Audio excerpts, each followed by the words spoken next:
8년 최대 140억 원. 계약이 발표됐을 때는 너무 길고 비싸다는 반응이 많았습니다. 그런데 네 번째 시즌을 보내는 지금 질문이 완전히 달라졌습니다. NC는 박민우에게 너무 많은 돈을 준 것일까요? 아니면 다른 팀이 쉽게 구할 수 없는 선수를 생각보다 합리적인 조건으로 붙잡은 것일까요? 박민우의 계약을 단순히 타율과 홈런으로만 평가하면 중요한 부분을 놓치게 됩니다. 박민우는 한 시즌 40홈런을 치는 선수가 아닙니다. 압도적인 장타력으로 계약 규모를 설명하는 타자도 아닙니다. 그가 제공하는 가치는 여러 곳에 나뉘어 있습니다. 3할에 가까운 컨택, 높은 출루율, 상대 배터리를 흔드는 주루, 2루 수비, 상위 타선 활용도, 그리고 오랫동안 한 팀의 중심을 지킨 지속성입니다. 하나만 떼어놓으면 140억 원이 크게 보일 수 있습니다. 그러나 이 요소를 모두 제공하는 이루수를 외부에서 다시 찾으려고 하면 이야기가 달라집니다. NC는 2022년 11월 23일 박민우와 최대 8년, 총액 140억 원의 FA 계약을 발표했습니다. 당시 허경민의 7년 계약을 넘어서는 최장기간 계약이었고 총액도 KBO 리그 역대 최상위권이었습니다. 계약 구조는 단순한 8년 완전 보장이 아니었습니다. 처음 5년은 최대 90억 원이었습니다. 계약금 35억 원과 5년 연봉 총액 45억 원을 합친 80억 원이 보장됐고 여기에 옵션 10억 원이 붙었습니다. 초기 계약 기간의 일정 조건을 충족하면 이후 3년 최대 50억 원의 계약이 이어지는 5+3년 형태였습니다. 이 구조가 중요합니다. 표면에는 8년 140억 원이라는 강한 숫자가 보이지만 NC가 8년 전체의 노세와 위험을 아무런 조건 없이 떠안은 계약은 아니었습니다. 박민우가 처음 5년 동안 일정 수준의 경기력과 출전 조건을 유지해야 뒤에 3년이 연결되는 방식이었습니다. 구단은 프랜차이즈 스타를 장기간 붙잡으면서도 후반부 위험을 완전히 보장하지 않았습니다. 선수는 좋은 경기력을 유지하면 최대 금액을 받을 수 있었습니다. 계약 발표 당시 이런 세부 구조보다 8년과 140억 원이라는 숫자가 먼저 주목받았습니다. 그럴 수밖에 없는 배경도 있었습니다. NC는 복잡한 겨울을 보내고 있었습니다. 2022 시즌이 끝난 뒤 내부 FA만 7명이었습니다. 그중 가장 중요한 선수는 양의지와 박민우였습니다.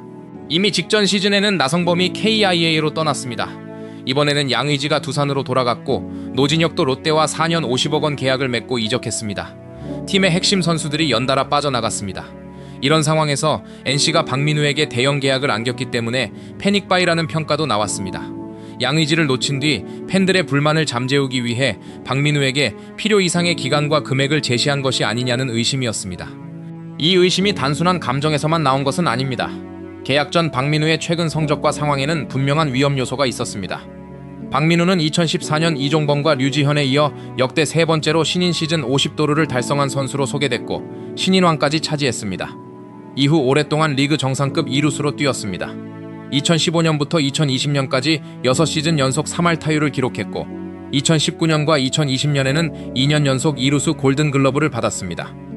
리그 최상급 컨택과 출루 능력이 있었고 빠른 발로 상대 수비를 흔들었습니다. 커리어 초반 약점으로 지적됐던 송구도 점차 개선하면서 수비 경쟁력을 높였습니다. 원문 기준 2014년부터 2020년까지 7시즌 누적 WAR은 30.5였습니다. 연평균 약 4.36에 해당합니다. WAR 산출 기관에 따라 세부 수치는 달라질 수 있지만 의미는 분명합니다. 박민우는 한두 시즌 반짝한 선수가 아니었습니다. 7년 가까이 매년 주전 이상의 가치를 제공한 리그 정상급 2루수였습니다. 그 흐름은 2021년에 크게 흔들렸습니다. 박민우는 박성민, 이명기, 권희동과 함께 서울 원정 숙소에서 방역수칙을 위반한 사적 모임에 참석했습니다. 당시는 코로나19 방역수칙이 엄격하게 적용되던 시기였습니다. 이후 참석 선수 일부가 확진 판정을 받았고 사건은 KBO 리그 중단 사태와 맞물려 큰 파장을 일으켰습니다. 박민우는 검사에서 음성 판정을 받았지만 방역수칙 위반에 대한 책임에서 자유로울 수 없었습니다. 출장 정지와 제재금 징계가 내려졌고 도쿄올림픽 대표팀에서도 물러났습니다. 그 전까지 NC를 대표하는 프랜차이즈 선수이자 국가대표 이루수였기 때문에 팬들이 느낀 실망도 컸습니다. 이 사건을 계약 후 성적으로 지울 수는 없습니다. 좋은 야구 성적은 과거의 잘못을 없었던 일로 만들지 않습니다. 박민우 역시 다시 신뢰를 얻으려면 말이 아니라 오랜 시간 행동과 경기력으로 책임지는 과정이 필요했습니다. 계약 당시의 위험은 이미지 문제에만 있지 않았습니다. 2021년 박민우는 징계 이전까지 50경기 출전에 그쳤고 타율 .261, OPS .699, WRC 플러스 94로 소개됐습니다. 징계를 마치고 돌아온 2022년에도 104경기 타율 .267, OPS .710을 기록했습니다. FA 직전 2시즌 연속으로 예전만큼의 공격력을 보여주지 못했습니다. 경기 감각은 떨어져 있었고 대중적인 이미지도 흔들렸습니다. 징계 때문에 FA 자격 취득 시점이 1년 늦어지면서 30대에 접어든 뒤 장기 계약을 시작해야 했습니다. 박민우의 플레이 스타일을 고려하면 나이는 더 민감한 문제였습니다. 장타보다 컨택과 출루, 주루에 의존하는 내야수입니다. 나이가 들면서 스피드가 떨어지면 내야 안타와 도루가 줄어들 수 있습니다. 첫걸음이 느려지면 2루 수비 범위도 좁아질 가능성이 있습니다. 타율이 조금 떨어지는 것에서 끝나지 않고 공격과 수비 가치가 동시에 하락할 수 있다는 우려였습니다. 부상 없이 매년 전 경기를 뛰는 유형도 아니었습니다.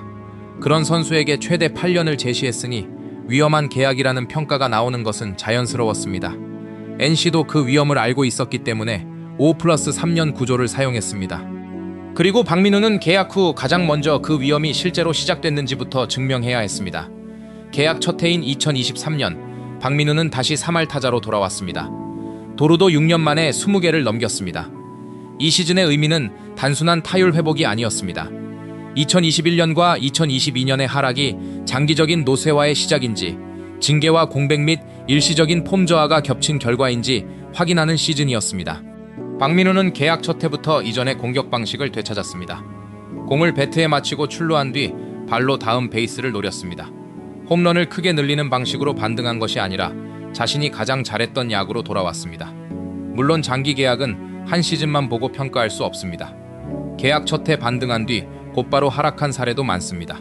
8년 계약에서 첫 해는 전체 기간의 작은 일부일 뿐입니다. 중요한 것은 같은 생산성을 얼마나 오래 유지하느냐였습니다. 2024년 박민우는 한 단계 더 올라갔습니다. 원문 기준 타율은 .328로 추정되며 출루율은 4할, OPS는 .850대였습니다. 도루는 32개까지 늘었습니다. 계약 당시 가장 의심받았던 발이 오히려 계약 후 더 큰 무기가 됐습니다. 30대에 들어가면 주루 능력이 먼저 떨어질 수 있다는 우려가 있었지만 박민우는 20도루를 회복한 다음 시즌 30도루까지 넘어섰습니다.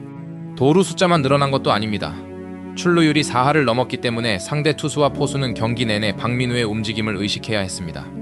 상위 타선에서 출루하고 투수의 견제를 끌어내며 뒷타자의 안타 하나에 추가 베이스를 가져가는 선수는 홈런 수만으로 가치를 설명하기 어렵습니다. 2023년이 반등의 시작이었다면 2024년은 그 반등이 우연이 아니었다는 증명이었습니다. 그 다음 남은 의심은 수비였습니다. 30대 이루수가 언제까지 넓은 범위와 빠른 전환 동작을 유지할 수 있느냐는 문제였습니다. 박민우는 2025년 이루수 부문 KBO 수비상을 받았습니다. 타율은 3할을 조금 넘긴 수준으로 소개됐지만 득점권에서 강한 생산력을 보여줬고 수비에서는 공식적인 인정을 받았습니다. 장기 계약 3년차에 수비상이 나왔다는 것은 중요한 신호입니다. 수비상 하나가 모든 수비 능력을 완벽하게 증명하는 것은 아닙니다. 수비 지표는 평가 방식에 따라 차이가 있고 한 시즌 결과에는 포지셔닝과 팀 수비 환경도 영향을 줍니다. 그럼에도 계약 당시 예상됐던 급격한 수비 범위 하락이 적어도 그 시점까지 나타나지 않았다는 근거는 됩니다. 박민우는 컨택과 주루만으로 계약을 버틴 것이 아닙니다. 이루수로서의 가치도 지켰습니다. 그리고 계약 네 번째 시즌인 현재 원문 기준 성적은 오히려 계약 후 가장 뛰어난 수준입니다. 7월 21일 기준 타율 .336, 6홈런, 50타점, 98안타와 27도루, 출루율 .436, 장타율 .459, OPS 약 .895, WRC 플러스 143과 WAR 3.77로 소개됐습니다. 세부 수치는 공식 기록 확인이 필요하지만 이 정도면 단순히 노쇠화를 잘 버티고 있다는 표현으로는 부족합니다. 리그 정상급 생산력을 기록하고 있습니다. 특히 출루율 .436과 27도루의 조합이 중요합니다. 박민우는 출루한 뒤 움직일 수 있기 때문에 뒷타자에게 더 많은 득점 기회를 만들어줍니다. 장타율 .459는 전형적인 거포의 수치가 아닙니다. 하지만 이루수라는 포지션과 높은 출루율, 주루를 함께 고려하면 충분히 강한 공격 생산력입니다. 장기 계약을 평가할 때는 선수가 전성기보다 조금 떨어졌느냐만 보면 안 됩니다. 같은 포지션의 대체 선수를 얼마나 쉽게 구할 수 있는지도 봐야 합니다. 현재 시장에서 타율 3할대와 출루율 4할대, 20도루 이상의 주루와 수상 경력이 있는 이루 수비를 동시에 제공하는 선수를 구하려면 얼마가 필요할까요? FA 시장에 그런 선수가 실제로 나올 가능성부터 높지 않습니다. 나오더라도 여러 구단이 경쟁할 것이고 계약 규모는 2022년보다 더 커질 수 있습니다. 박민우의 계약이 상대적으로 저렴하게 보이기 시작한 이유가 여기에 있습니다. 단순히 이후 FA 시장의 총액이 올랐기 때문만은 아닙니다. NC가 돈을 지불했던 박민우의 희소성이 사라지지 않았기 때문입니다. 오히려 계약 당시 우려했던 발과 수비가 유지되면서 계약의 가치가 더 분명해졌습니다. 그렇다고 지금 시점에서 8년 계약의 성공을 완전히 선언할 수는 없습니다. 아직 남은 기간이 있습니다. 장기 계약의 가장 큰 위험은 일반적으로 후반부에 나타납니다. 30대 중반으로 갈수록 회복 속도가 느려지고 작은 부상이 출전 경기 감소로 이어질 수 있습니다. 주력이 떨어질 경우 박민우는 자신의 공격 방식을 다시 조정해야 할 수도 있습니다. 도루가 줄어들면 더 많은 장타나 볼넷으로 가치를 보완해야 합니다. 수비 범위가 좁아지면 이루수로 계속 뛰기 위한 포지셔닝과 타구 판단이 더욱 중요해집니다. 현재까지는 성공적입니다. 하지만 계약 전체의 최종 평가는 마지막 시즌까지 봐야 합니다. 다만 5+3년 구조는 여기서 다시 의미를 가집니다. NC는 계약 후반 3년을 아무런 조건 없이 보장한 것이 아닙니다. 처음 5년 동안 일정 조건을 충족해야 추가 계약이 이어집니다. 박민우가 지금의 경기력을 유지한다면 선수는 최대 금액을 받을 자격을 증명합니다. 반대로 급격한 하락이 나타난다면 구단은 완전 보장 8년 계약보다 위험을 줄일 수 있습니다. 당시에는 8년만 강조됐지만 실제로는 선수와 구단이 성과 위험을 나눈 계약에 가깝습니다. NC가 박민우를 반드시 붙잡아야 했던 이유는 성적표 밖에도 있습니다. 박민우는 2012년 신인 드래프트 1라운드 전체 9순위로 NC에 입단했습니다. NC가 아직 KBO 리그 1군에서 한 경기도 치르지 않았던 시절부터 팀과 함께했습니다. 2013년 구단의 첫 1군 시즌, 첫 포스트 시즌 진출, 그리고 2020년 첫 통합 우승까지 경험했습니다. 구단의 역사를 밖에서 지켜본 선수가 아니라 직접 만든 선수입니다. 나성범과 양의지, 노진혁까지 떠난 상황에서 박민우마저 놓쳤다면 NC가 잃는 것은 주전 2루수 한 명만이 아니었습니다. 창단 초기부터 우승까지 이어지는 팀의 기억과 팬들이 연결될 얼굴까지 사라질 수 있었습니다. 프랜차이즈의 연속성은 WAR에 정확하게 표시되지 않습니다. 그렇다고 아무런 가치가 없는 것도 아닙니다. 팬들은 매 시즌 선수가 완전히 바뀌는 팀보다 오랫동안 함께 성장한 선수가 남아있는 팀에 더 강하게 연결됩니다. 젊은 선수들에게도 구단의 첫 시절과 우승 경험을 모두 아는 베테랑은 중요한 존재가 될 수 있습니다. 물론 프랜차이즈라는 이유만으로 성적이 떨어진 선수에게 거액을 지급해서는 안 됩니다. 팀의 역사와 현재 경기력이 함께 있어야 합니다. 박민우는 지금까지 두 가지를 동시에 제공했습니다.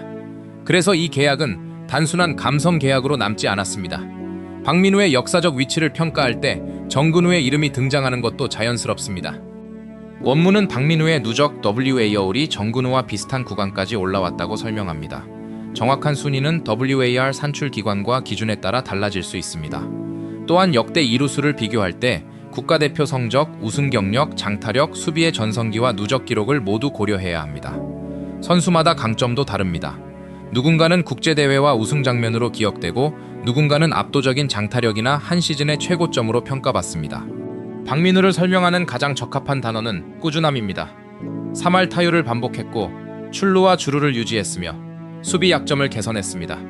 커리어가 크게 흔들린 사건과 두 시즌의 하락을 겪은 뒤에도 다시 자신의 경기력을 회복했습니다. 단 한 시즌의 최고점만 보면 박민우보다 화려한 이루수가 있을 수 있습니다. 그러나 이렇게 오랫동안 같은 팀에서 공수주 모두 높은 수준을 유지한 이루수는 많지 않습니다. 앞으로 남은 시간은 박민우의 계약 가치뿐 아니라 KBO 리그 역대 이루수 순위까지 바꿀 수 있습니다. 그리고 마지막에는 영구 결번 가능성도 남습니다. NC의 첫 영구 결번은 단순히 가장 오래 뛴 선수에게 주어질 수 없습니다. 구단을 대표하는 성적과 상징성, 팬들과의 관계, 그리고 선수 생활 전체에 대한 평가가 필요합니다. 박민우에게는 분명한 장점이 있습니다. 창단 초기부터 뛰었고 첫 통합 우승을 경험했으며 구단의 주요 누적 기록을 쌓고 있습니다. 장기 계약을 끝까지 수행한다면 사실상 선수 생활 대부분을 NC에서 보내게 될 가능성도 있습니다. 반면 2021년 방역수칙 위반 사건은 커리어 평가에서 사라지지 않습니다. 영구 결번은 경기력만 기념하는 결정이 아니기 때문에 구단과 팬들이 그 이후 박민우의 행동과 책임, 신뢰 회복 과정을 어떻게 평가하는지도 중요합니다. 선수는 과거를 지울 수 없습니다. 다만 이후의 긴 시간 동안 어떤 행동과 결과를 남길지는 선택할 수 있습니다. 박민우는 장기 계약 당시 자신을 다시 믿어준 구단과 팬들에게 그라운드의 결과로 보답하겠다는 뜻을 밝혔습니다. 현재까지는 그 약속을 경기력으로 지키고 있습니다. 계약 첫 해 반등했고 다음 시즌에는 더 좋아졌습니다.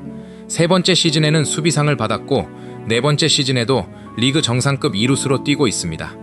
140억 원이 저렴해 보이기 시작한 이유는 박민우가 갑자기 홈런 타자로 변했기 때문이 아닙니다. 계약 당시 사라질 것으로 걱정했던 능력들을 모두 지켜냈기 때문입니다.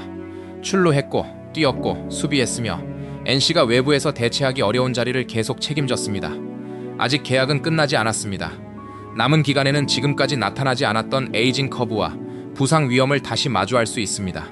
추가 3년의 조건을 충족하고도 좋은 생산성을 유지해야 계약 전체를 완전한 성공으로 평가할 수 있습니다. 그럼에도 현재까지 확인된 변화는 분명합니다. 처음에는 8년이라는 기간이 가장 큰 공포였습니다. 지금은 박민우가 언제까지 이 수준을 유지하며 NC의 역사를 더 쌓을 수 있을지가 더 큰 관심사가 됐습니다. 과연 박민우의 8년 계약은 KBO 리그를 대표하는 장기 계약 성공 사례로 완성될까요? 그리고 남은 기간까지 지금의 꾸준함을 이어간다면 NC 다이노스의 첫 영구 결번은 결국 박민우의 등번호가 될 수 있을까요?